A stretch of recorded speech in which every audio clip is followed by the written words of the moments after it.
Bonjour à toutes et à tous et bienvenue dans le Kick Parade 71 et cette semaine c'est le grand retour de Swan. Comment ça va? Bah écoute, ça va, ça va. Fatigué, mais bien content de revenir parmi vous pour commencer. As-tu monté tes belles Les... étagères pour mettre tous tes jeux? Oui, c'est quasiment des premiers. Je crois que c'est le premier meuble littéralement qu'on a monté. Ah bah oui, Parce que c'était le plus simple. il y a quand même des priorités dans la vie quoi.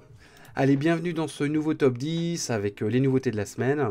Et bah ça tombe bien, 10e position, allez c'est parti. Dumpster Fire Party. Donc c'est un party game, un jeu d'ambiance comme on dit. Donc c'est le genre de jeu qui moi m'ennuie profondément, comme vous le savez peut-être si vous regardez l'émission depuis un petit moment. Et donc là vous allez, c'est un jeu de cartes, vous allez raconter des histoires à partir d'éléments qu'il y a sur la carte. Donc c'est d'une banalité assez affligeante. Et en fait vous vous rendez compte quand vous regardez la page que ce que vous payez c'est l'espèce d'accessoire. Donc le fameux dumpster, donc la poubelle, sur laquelle vous pouvez placer des magnets selon comment vous réagissez à l'histoire. Et donc voilà, en fait, tu payes une figurine en fait. Tu payes une espèce de figurine parce qu'ils l'ont en plusieurs versions. Tu as des add-ons où tu peux rajouter des petits magnets dessus. Alors c'est des magnets, t'as une part de pizza, t'as un petit caca, un slip. Voilà, donc moi je trouve pas ça vraiment passionnant.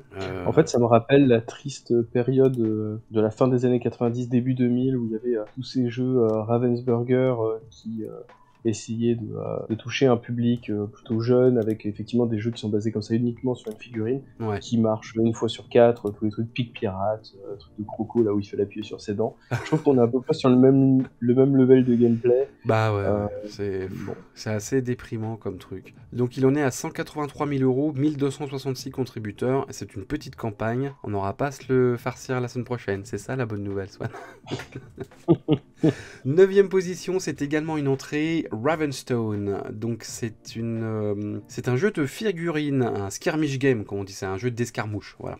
Donc ce ne sont pas des grandes batailles à la Warhammer, c'est de l'escarmouche. C'est assez culotté hein, quand même de sortir un jeu d'escarmouche de figurines. Il y a une telle concurrence. Alors peut-être que vous qui vous nous écoutez, vous êtes plus branchés jeux de société que jeux de figurines parce que mine de rien, c'est un peu deux mondes à part. Moi, j'aime beaucoup les jeux de figurines, j'aime beaucoup les jeux de société, mais plus ça va, plus je vais vers les jeux de figurines, moi, franchement. Donc voilà, donc c'est un nouveau jeu d'escarmouche de figurines qui est assez classique malheureusement. Pour l'instant, il y a 4 factions, donc il y a des nains, il y a qu'est-ce qu'il y a des espèces d'orques. Bon, c'est un peu du déjà vu.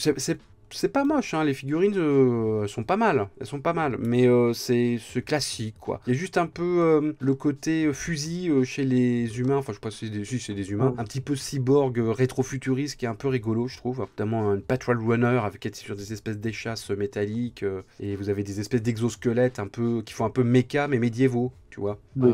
qui est plutôt, voilà, c'est plutôt des bonnes idées. Mais très sincèrement, il y a une telle concurrence dans ce monde-là, et c'est quand même un monde de niche, hein, les jeux de figurines, malgré Warhammer 40 000 et Games Workshop, mais bon, justement, ils prennent quasiment toute la place et les autres ont un peu les miettes. Je suis pas sûr que voilà. Enfin, je dis ça, ils en sont à 225 000 euros et 1292 contributeurs. Donc, mais bon, est-ce qu'il n'y a pas la moitié des contributeurs qui vont servir des figurines comme proxy pour Warhammer? J'en sais rien pour Age of Sigmar. C'est un peu mauvaise langue, mais en tout cas, c'est assez culotté de le faire. Après, le truc, c'est comme tu disais, il y a un monopole de la part de ces deux grosses boîtes. Et je trouve que, malheureusement, les figurines qu'ils proposent, bah, en fait, on retrouve un petit peu une ambiance à mi-chemin entre Warcraft et Warhammer, en fait.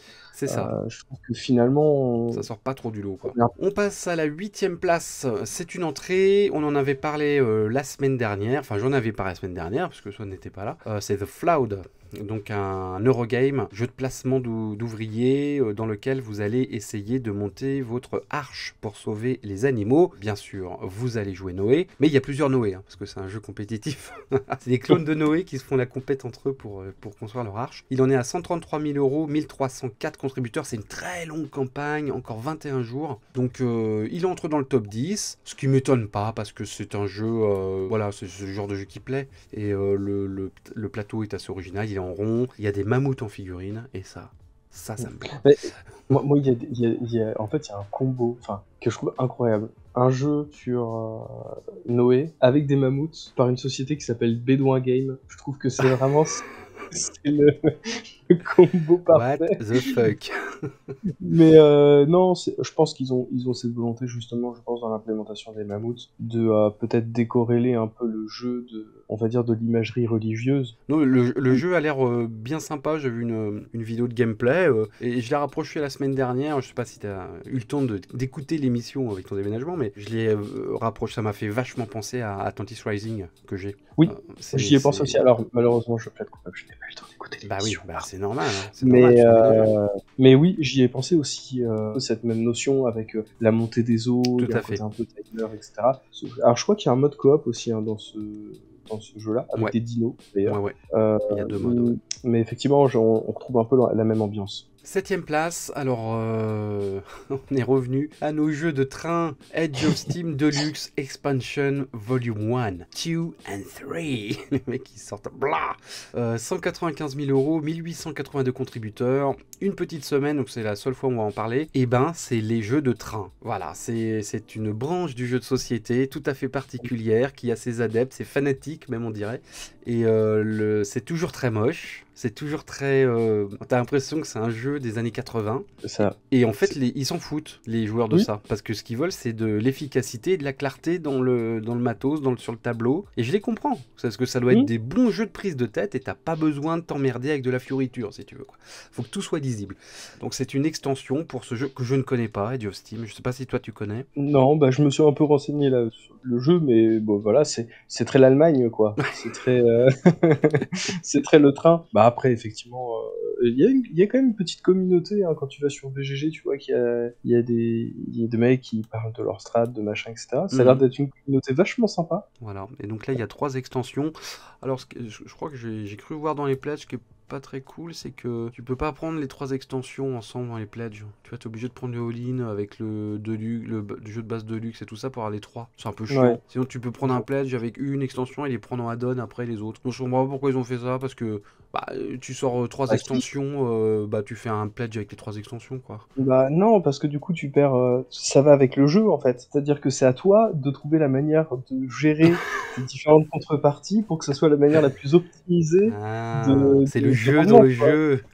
Dans le jeu. C'est très méta en fait. Ah ouais, c'est super méta, quoi. 6ème place, c'est une entrée et c'est un jeu de cartes avec 18 cartes. Alors, tu étais habitué au jeu de cartes avec 2599 cartes, avec des racks et comment dire, des boosters à l'infini, parce qu'on en a eu plein des jeux de cartes là, compétitifs, pas des JCE, c'est des cartes à collectionner. Et bah là, il n'y a que 18 cartes. Et pourquoi il n'y a que 18 cartes? Parce que c'est notre ami Jason Tagmeyer. Jason Tagmeyer est de retour. 2 mois après son petit jeu sur Mars, là, qui s'appelait Rover, je crois. Donc Jason Stackmeyer, il est spécialisé dans les petits jeux de poche. Il en a fait toute une collection, toujours avec le même design, donc avec ce petit portefeuille en cuir. Donc vous pouvez le porter même dans votre poche arrière. Il y a même un abonnement. Tu peux t'abonner au jeu de Jason Stackmeyer et du coup tu reçois tous ces jeux. Et donc il en sort tous les 2-3 mois. Et donc là il s'est attaqué à un truc un peu différent, parce qu'en général c'est des jeux de placement, des petits parcours, des machins. Et là c'est un jeu de cartes, d'affrontement pour 2 joueurs. Voilà, mais seulement avec 18 cartes, parce qu'il faut que ça rentre dans le petit portefeuille. Avec 2 héros, et je crois qu'il y a 2 autres héros dans une mini extension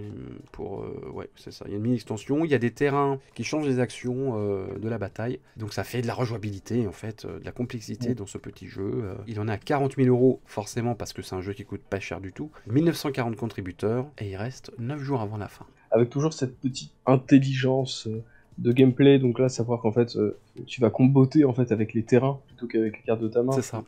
C'est bien vu. Et je me dis, un jour ce mec va sortir un vrai gros jeu, et je pense que ça va être assez surprenant, parce que vu le nombre d'idées qu'il a, de petits trucs qu'il distille à droite à gauche, le jour où il aura envie de se mettre à faire un gros projet sorti de cette volonté de truc de poche, je pense que ça peut valoir le coup d'être suivi. 5ème position, c'est Flip Town, alors la direction Far West. Donc c'est un flip and write. Donc ça veut dire que c'est avec des cartes. Donc vous êtes dans l'ouest sauvage, hein, dans la poussière, la canicule et la crasse, et vous allez visiter une petite ville de, je sais pas, ça a l'air d'être Monument de Vallée qui a sur la couverture du jeu là. Ça y ressemble en tout cas. Ouais. Vous allez piocher 3 cartes à chaque tour, vous allez décider comment dispatcher vos cartes, et là en dessous vous avez toute la feuille comme c'est l'usage pour ce genre de jeu, avec tout un tas de tableaux, et c'est à vous de voir ce que vous voulez faire comme petits défis. C'est plein de petits défis suffit. C'est comme Trek 12 qui a été un gros succès en magasin en France par exemple. Voilà, c'est du flip and write quoi, comme il y a du roll and write. Sauf que là c'est avec des cartes de poker, donc c'est thématisé, c'est sympa. Le jeu va avoir va proposer en fait différentes extensions qui vont au-delà de la rejouabilité que propose ce style de jeu. Là en plus il va y avoir différentes manières de jouer avec en solo, en affrontant des personnages particuliers, en choisissant des rôles, etc. Donc il y a une vraie volonté de rajouter plein de petites extensions qui se débloquent via les stretch goals en fait, et qui vont servir en fait à étoffer le jeu, et ensuite ce sera à vous de choisir avec quelles règles vous avez décidé de jouer. Donc c'est plutôt une bonne idée. Ce que je regrette un peu, c'est que j'ai un peu l'impression que depuis, surtout Western Legend, le western, on tourne un peu toujours autour des mêmes mécaniques dans le jeu de plateau, quoi. C'est le poker, c'est des visuels qui sont c'est les codes du genre, hein. C'est les codes du genre, mais finalement, il n'y a pas que ça dans le western non plus. Non, c'est un peu dommage de tourner autour de ça. Après, je trouve que quand même le jeu, il a de la gueule, il est pas trop cher. Vous avez même une version print and play, hein. Il en est à 52 000 €, 2043 contributeurs. Il a quand même passé les 2000 contributeurs, hein, c'est pas mal. Hein. 4e place cette semaine, eh bien c'est ton cher Through Ice and Snow, c'est ton pledge du début de l'année 2022. 150 000 €, 2269 contributeurs. Il reste une dizaine de jours avant la fin de la campagne. Et il débloque des stretch goals, mais à tire l'arigot, là, tu dois être content.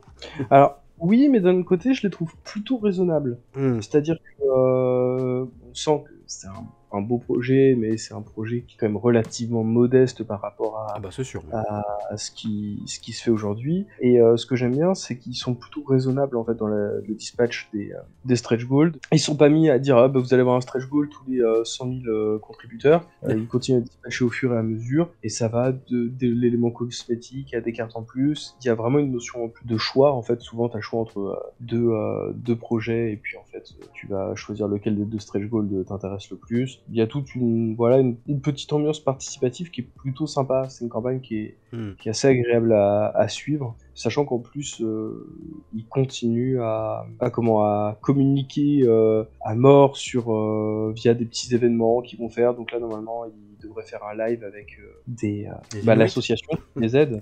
Ouais, c'est ça, avec l'association qui les aide, avec une série de questions-réponses. Là, ils ont fait tout un live sur le jeu solo. En direct de la banquise. Voilà, donc c'est plutôt... Et t'as vu, ils ont changé les pledges. Hein. Ouais, ils ont incorporé les add-ons dans les pledges. Donc c'est plutôt une bonne initiative. Voilà, c'est plutôt honnête. Ils sont capables de réagir à l'évolution de la campagne. Et ça, c'est toujours agréable. Avant de passer aux 3 premiers de la semaine, un petit tour vers les nouveautés. Alors il n'y en a pas beaucoup. Il n'y a pas beaucoup de nouveautés. Il n'y en a pas beaucoup en général, puis on en a sélectionné que 2 pour être honnête. On va commencer avec Microcosmos, qui n'est pas une adaptation du film, s'il y a pensé aussi, sur les insectes. Oui, je le vois tout à fait. Non, ce n'est pas Microcosmos The Board Game. C'est un jeu spatial et c'est un 3X parce que il n'y a pas le Exterminate dedans. Donc vous allez être à bord d'un vaisseau, vous allez passer de planète en planète, récolter des ressources, mais vous pouvez aussi repeupler ces planètes, les terraformer. Et en fait, voilà, c'est un jeu Peace and Love quelque part sur l'expansion galactique. Et tout ça dans une petite boîte qui rappelle un jeu que l'on va voir tout à l'heure. Mais c'est un peu le même principe, c'est beaucoup de gameplay, pas mal de matériel mine de rien, même s'il est assez simple, hein, c'est du board, du meeple en bois, du cube, mais dans une petite boîte, et forcément ça coûte pas très cher. Et il en est déjà à 897 contributeurs. Je pense que ça va marcher, je pense qu'il va, il va peut-être atteindre le top 10 la semaine prochaine celui-là. Il me rappelle un peu, d'une certaine manière, un peu Tiny Epic Galaxy, qu'on a pu avoir même au niveau du design, etc. Il y a un côté aussi un peu... alors attention, je vais faire des ennemis, mais je trouve qu'il y a un peu un mood Star Trek dans le sens où c'est pas la guerre de l'espace. Mais tu parles à un Trekkie là. Donc, ça va. Bah oui, moi, je suis un grand fan de Star Trek, donc oui, tout à fait. Moi, je suis totalement d'accord avec toi. Il y a un côté exploration, on fait du bien. Voilà, on fait du bien à la galaxie. Quand on arrive, c'est pas pour envahir comme des gros porcs, mais c'est pour collaborer et puis apporter notre aide. Oui, dans ce sens-là, je suis assez d'accord. C'est assez Star Trek, ouais. Enfin voilà, puis bon, il y a un solo, et le jeu est vraiment pas cher. Hein. Ouais. Le jeu est franchement pas cher. Et le solo, c'est une campagne, donc c'est plutôt rigolo. Et il à reste suivre. quasiment un mois. Hein. Autre nouveauté de la semaine, c'est Trailblazer, The John Muir Trail. Alors, qui c'est John Muir? Eh ben, on ne sait pas, mais en tout cas, ce qu'on sait, c'est que c'est une espèce de sentier de randonnée qui est en Californie. Hein, certainement du Nord d'ailleurs, parce que c'est plutôt des paysages de Californie du Nord. Et donc c'est un jeu bucolique, comme c'est extrêmement la mode en ce moment. Hein. Ça rappelle Park, ça rappelle Trail, ça rappelle Earth qu'on avait vu, ça rappelle plein de jeux, Cascadia, ça rappelle plein de trucs comme ça. Et donc vous allez vous balader sur cette fameuse piste qui est apparemment assez connue aux États-Unis, ou tout du moins en Californie, et vous allez prendre des clichés, rencontrer des animaux sauvages, voir des panoramas, voilà. J'ai l'impression que ça apporte pas grand chose, mais ce qui est C'est un intéressant, peu ce que j'ai pensé aussi en le ouais, voyant, même en termes de visuel. c'est La ça. preuve, c'est que quand je l'ai vu passer, j'ai cru que c'était une extension en fait. Ah, c'est ça, ouais. Que c'était une extension d'un de ces jeux-là. Tiens, et en fait, quand j'ai vu non, c'est un jeu à part entière, je me suis dit, hormis en fait le cadre, et quoique, même pas, et je trouve que ouais, ça manque d'une petite valeur ajoutée. Oui, je suis d'accord. On a l'impression d'avoir déjà vu ce jeu. Ce sont des thématiques très à la mode, donc peut-être qu'ils surfent un peu là-dessus. Hein, enfin, je ne doute pas de leur sincérité, mais en tout cas, c'est très à la mode. D'ailleurs, il vient de dépasser les 1000 contributeurs, donc il y a une vraie hype pour ce genre de jeu nature, on va dire. Mais c'est vrai que je pense qu'on va commencer à vite tourner en rond sur ce style. Donc il va falloir inventer d'autres choses que des balades où tu fais des points en regardant des fleurs. Et je pense que ça va plus suffire bientôt. Bon, en tout cas, celui-là, il marche. Et bien voilà pour les nouveautés de la semaine. Bon, c'était court. Ça change, hein, parce que des fois, on croule sous les trucs, on sait plus quoi regarder. Donc, C'est clair. voilà. Mais alors là, Erwan, Oui, les gens veulent savoir, vas-y, dis-moi. as-tu craqué? Ah, la réponse est non. Je n'ai pas craqué pour West Knight parce que j'ai eu une espèce de fulgurance raisonnable où je me suis dit, bon, ça sert à rien, je vais pouvoir le trouver plus tard. J'ai vu que le premier West Knights, il était trouvable sur Ocaseo, pour ne pas le citer, donc c'est trouvable. Donc je me suis dit, je vais attendre, tant pis, je vais être patient, je vais attendre que ça sorte, que les gens commencent à le revendre, comme ça je paierai pas la TVA, je paierai pas les frais de port, en tout cas moindres, et je vais être raisonnable. Mais je t'avoue que c'est un combat de tous les jours. Donc c'est West Knights qui est en 3ème position, 173 773 €, 2553 contributeurs, et ce sont les derniers jours, ils ont débloqué plein de stretch goals, donc ça fait très envie forcément. Hein. Cette extension de West Knights qui se passe sur l'eau, à la Waterworld, dans un monde post-apocalyptique, les illustrations sont tellement classe. C'est tellement beau, j'adore. Et voilà, en tout cas, ils ont très bien marché, hein, 2553 contributeurs, et c'est chouette. Et il finit à la 3ème position du top 10, donc c'est mission accomplie pour eux. Bah, je pense qu'ils vont en faire un autre. Hein. Voilà, après, on a visité l'Australie, on a visité les îles autour de l'Australie. Je sais pas ce qu'ils vont faire après, quoi. Parce que ils vont peut-être faire un truc sous l'eau, comme le prochain Avatar, je sais pas. Bon, en tout cas, c'est bien chouette. Ouais, West Knights, je trouve que c'est une belle réussite. Je trouve ça cool, mais j'ai résisté. 2ème place de ce top 10, eh bien, c'est l'Égypte antique, après l'Australie post-apo. C'est Ra, qui en est à 290 000 € et 4151 contributeurs, et il reste une dizaine de jours. Donc, voilà, ils ont ressorti ce classique ludique qui datait de la fin des années 90, toute fin des années 90, qui était assez recherché par on va dire, les archéologues des jeux de société. C'est un jeu qui marche très bien, apparemment. Moi, je l'ai jamais joué. Ils l'ont recustomisé, nouveau matos, nouveau design, et ils ont eu raison parce que apparemment il y avait une vraie attente sur cette réédition de Ra. Bah, on le voit dans les scores. Hein. D'ailleurs, le rebranding du jeu est plutôt sympa, C'est joli, sobre, classique et efficace, mais ça a de la gueule. On rappelle que c'est un jeu d'enchères. Hein. Vous récoltez des tuiles que vous mettez sur une espèce de rivière, et dans ces tuiles, vous pouvez les accoler sur votre plateau personnel, et selon où vous les mettez, vous avez des multiplicateurs. Donc c'était sur GameFound, ça. Voilà, c'est le seul jeu GameFound du classement. Et enfin, on va finir avec le number 1, directement numéro 1, ce qui est assez rare. On voit pas ça toutes les semaines quand même. Hein. C'est Tiny Epic Vikings, 362 000 €, et il en est à 9500 contributeurs, et il reste 15 jours. Donc c'est un énorme carton, ce qui n'est pas surprenant, puisque Tiny Epic, c'est une énorme série de jeux qui, à chaque fois, cartonne sur Kickstarter. Et en plus, c'est les Vikings, donc c'est une thématique hyper à la mode. Mais bon, c'est quand même... Il y a des fans, quoi. Tu sais, il y a des gens qui doivent avoir toute la collecte, en fait, quoi. Ouais, clairement. Et c'est assez fou. Bah, en fait, c'est un peu la version upgradée des jeux de Jason Tegmaier, en fait. C'est ça, C'est ouais. un peu plus grand, mais il y en a beaucoup, mais il y en a 2 fois moins, quoi. Jason Tegmaier, il était à 55 projets, là, ils en sont à 25 projets. Bon, après, la gamme est plutôt sympa. Ouais. En plus, là, ce qui est sympa, c'est qu'ils se sont vraiment appropriés un nouveau style visuel Mm. qui marche plutôt bien.